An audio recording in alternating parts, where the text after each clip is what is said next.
কেন খুন করেছি বল, বল কেন খুন করেছি? আমি খুন করে দিয়েছেন, আমি খুন করে দিই, আপনারা ভুল করছেন। ভুল বুঝছে না, তুই আমার স্বামীকে ফোন করেছিস। তোকে আমি কেন মিথ্যাটা বলছি? রোহন খুন হওয়ার এক সপ্তাহ আগে তুই হুমকি দিতে গেছিলি। আপনারা বিশ্বাস করেন, আমি রোহন স্যারকে মারিনি। সেদিন তো আমি আসবো স্যার। আরে রকিয়া বোন, এসো এসো।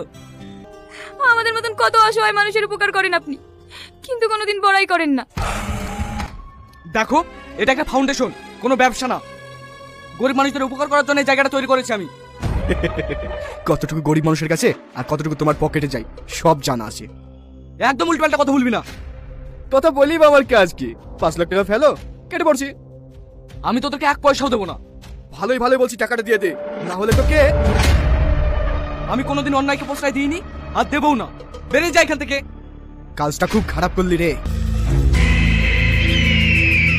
আর টাকা দিল না বলে তুই রোহনকে খুন করে ফেললি, জানোয়ার। আর কতবার বলবো আমি খুন করিনি ম্যাডাম, আমি শুধু হুমকি দিয়ে আসছি।